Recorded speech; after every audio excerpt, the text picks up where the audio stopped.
Olá, galerinha, como é que vocês estão? Beleza? É um prazer recebê-los mais uma vez aqui no canal do professor Ângelo Veronesi, o Prof, para mais uma aula do nosso curso de Física. Estamos vendo cinemática e dentro da cinemática o movimento retilíneo uniforme. Na primeira aula eu disse a vocês que a ciência deve observar, experienciar, estudar, explicar e prever fenômenos. Hoje nós vamos falar de função horária. O que é função, galerinha? A palavra função nos remete a uma dependência. É como se disséssemos, respondendo a alguém, estou em função do meu dinheiro, ou estou em função dos meus amigos, para poder executar uma determinada tarefa. Matematicamente, nós podemos representar essa dependência dizendo, por exemplo, a expressão y é igual a 1 mais x. Daí, temos que o valor de y depende do valor de x. Para x igual a 1, y é igual a 1 mais 1 e y é igual a 2.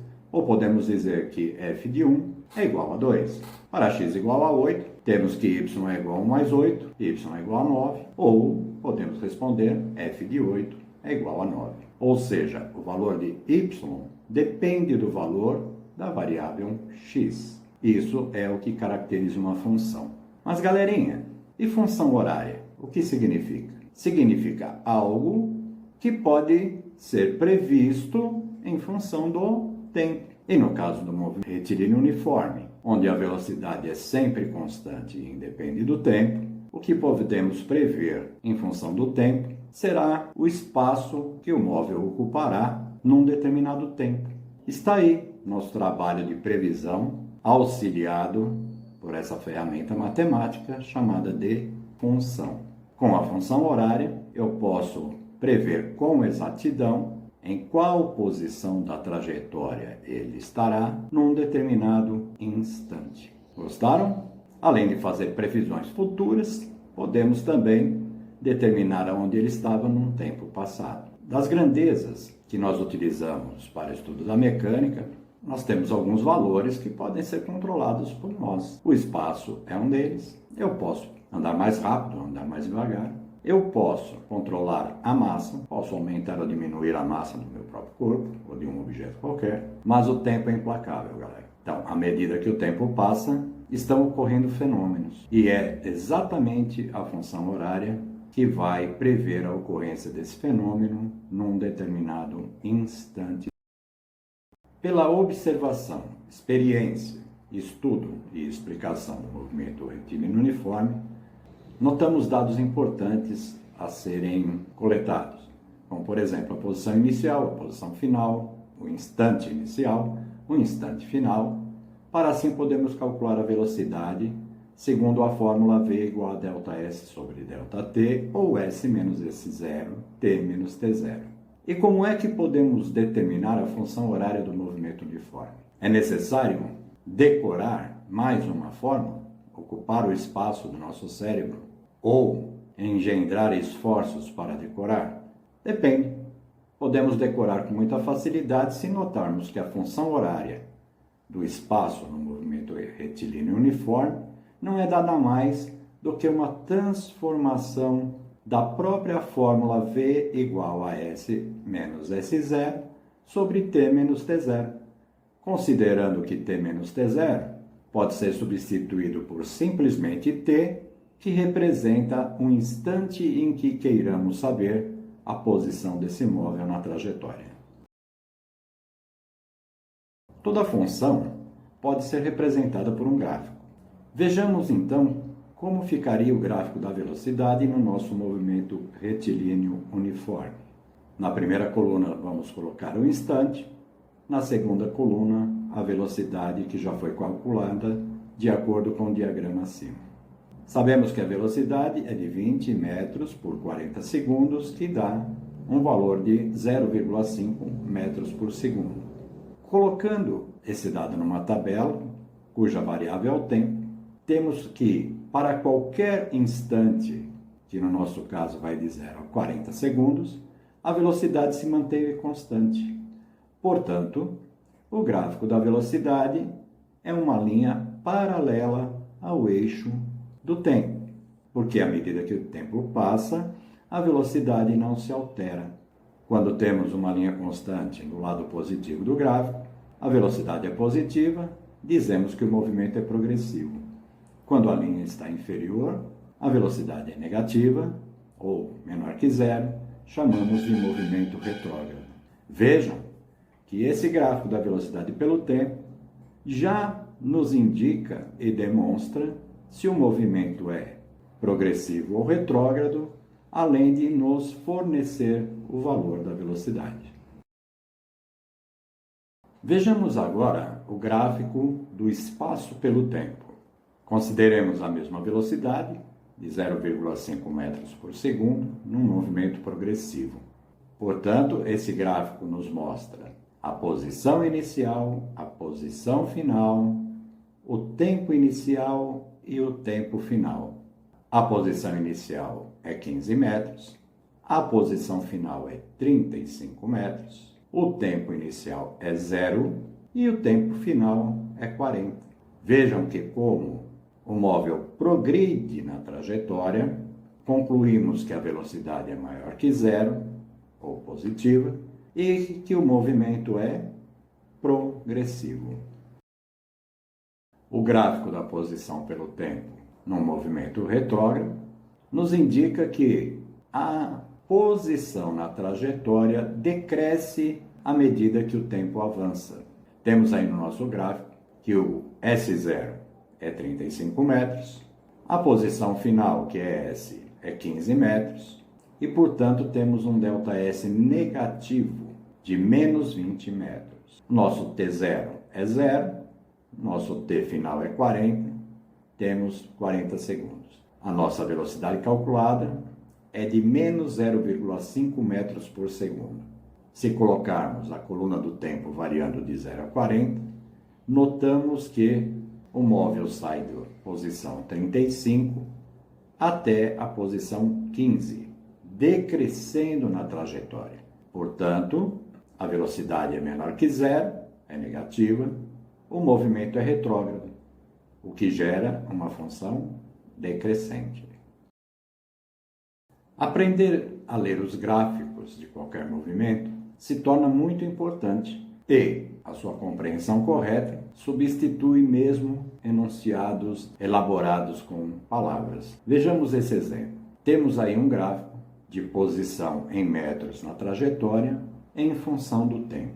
No trecho de 0 a 5 segundos, o que nós podemos afirmar? Podemos afirmar que S0 é 500 e S também é 500. T0 é 0 e T é igual a 5 segundos. Portanto, se o móvel não se deslocou nesse intervalo de 5 segundos, podemos dizer o que, galerinha? Podemos afirmar que ele está parado.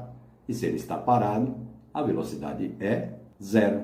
E a função horária, S igual a S0 mais VT, pode ser escrita como S igual a 500 mais 0T.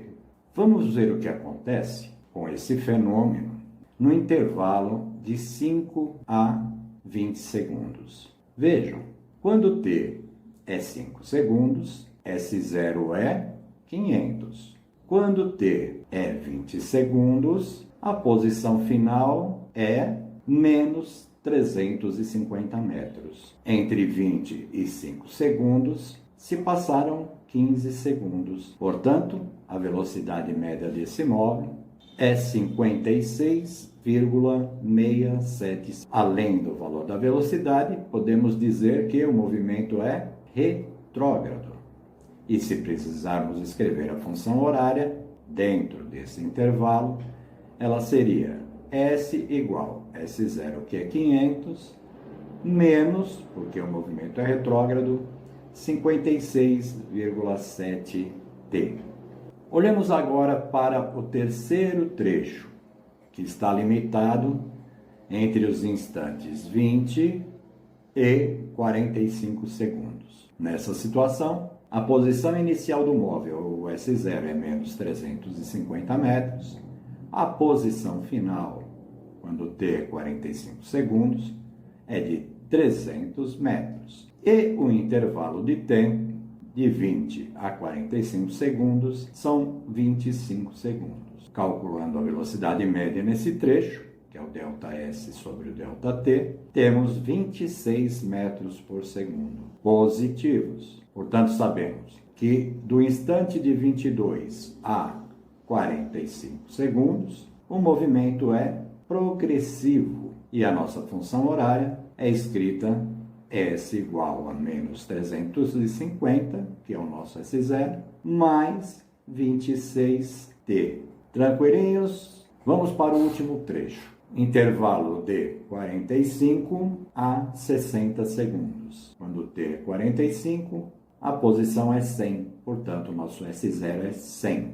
E a posição final, quando T é 60 segundos, é 0.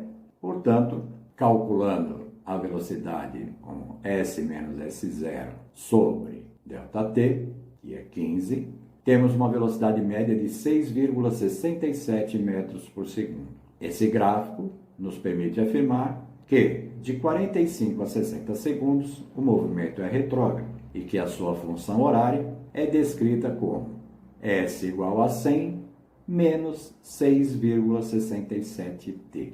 Além de nos fornecer a posição final e inicial, um instante inicial e final, temos também outras informações que podemos retirar do gráfico. Quando a linha cruza o eixo do tempo, corresponde à posição zero da trajetória. Sempre que o móvel passa pela posição zero da trajetória, nós dizemos que é a origem dos espaços. Se quisermos saber em que instante esse móvel cruza ou passa pela origem dos espaços, basta substituir o S da função horária, que é a posição final, por zero. Nesse sentido, podemos dizer que o móvel passa pela origem dos espaços entre os instantes 5 e 20, entre os instantes 20 e 45 e, por fim, no instante 60.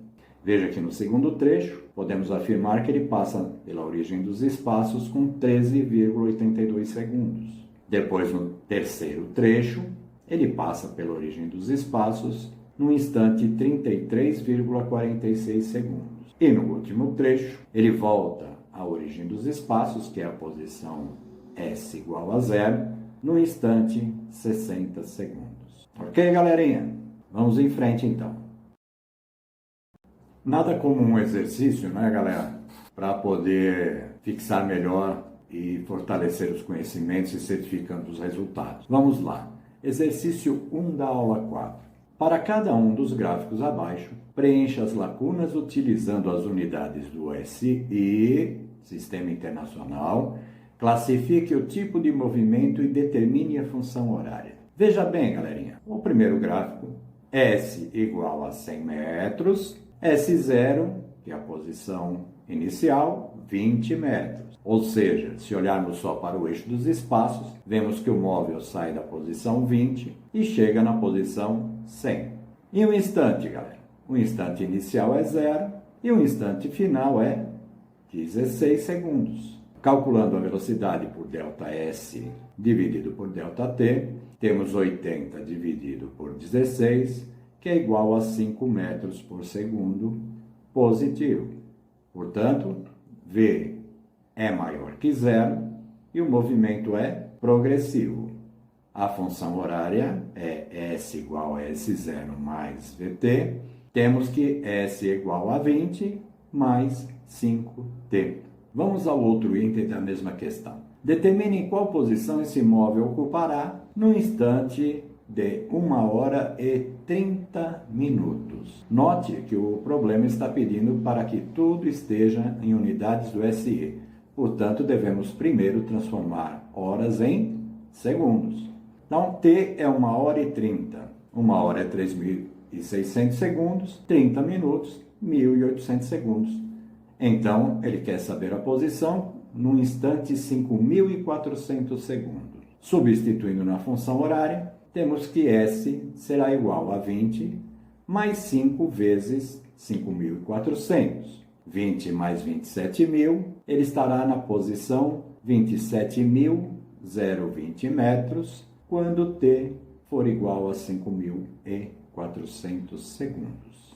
Vamos a outra questão. Pelo gráfico, notamos que a posição inicial é 250 e a posição final, galerinha, é quando ele cruza o eixo do tempo, quando S é igual a 0. O tempo inicial é 0, o tempo final é 20. Portanto, podemos calcular a velocidade, que é igual a S menos S0, ou seja, 250 menos 0, e ΔT é 20 segundos. Se V é ΔS sobre ΔT, temos 250 sobre 20, que resulta numa velocidade de menos 12,5 metros por segundo. Note que o nosso ΔS é negativo, porque S é 0 e S0 é 250. Dizemos então, se a velocidade é menor que 0, o movimento é retrógrado. A função horária como é que fica? S é igual a 250 menos 12,5t. Determinar o instante em que o móvel passa pela origem dos espaços e a sua posição no instante 30 segundos. Para determinar quando o móvel passa pela origem dos espaços, basta olhar o gráfico. Em que momento a linha cruza o eixo do tempo, que nos remete um espaço zero? Quando o tempo é 20 segundos. Se quisermos experimentar, substituir o S da nossa função horária por zero para confirmar essa conclusão visual, como é que fica? 0 é igual a 250 menos 12,5t. 12,5t é igual a 250, t é igual a 250 dividido por 12,5, que é igual a 20 segundos. E aonde esse móvel estará quando t for igual a 30 segundos? Substituímos o t na nossa função horária por 30. Então, a posição será 250 menos 12,5 vezes 30. A posição será 250 menos 375. O móvel estará na posição menos 125 metros. Tranquilinho? Aprenderam a prever fenômenos, hein, galerinha? Utilizando a parte filosófica do raciocínio para interpretar o enunciado corretamente, confirmou essa interpretação graficamente e agora temos aí a nossa previsão confirmada pelo cálculo da matemática. Ao fim dessa aula número 4, vocês já aprenderam tudo aquilo que nós dissemos que a ciência é capaz na nossa aula de número 1. Aprenderam a observar, experienciar, estudar, explicar e prever fenômenos, todos eles relativos ao movimento retilíneo uniforme, é óbvio. Vamos ao assunto que será tratado na nossa aula de número 5. Mas antes, eu gostaria de dar um tempinho para vocês, principalmente aqueles que gostaram do vídeo, para deixar aí o seu like. Se tiverem alguma dúvida ou sugestão, escreva aí nos comentários, o Prof. responde. Se conhece alguém que se interessa pelo assunto ou esteja com a necessidade do mesmo conteúdo, compartilhe o vídeo. Se quiser contribuir e continuar participando com as aulas, inscreva-se aí no canal. Não esqueça de tocar o sininho para receber as notificações das futuras postagens. Vamos lá. Os assuntos para a aula número 5 serão a continuação da função horária do MRU e as suas mais aplicações, mais gráficos do MRU e vamos falar de corpo extenso, relativo também ao movimento retilíneo uniformemente variado. O prof. agradece a paciência por ter ficado até o final, agradece também pelo empenho de vocês durante a aula. Valeu, fiquem com Deus e até a próxima aula.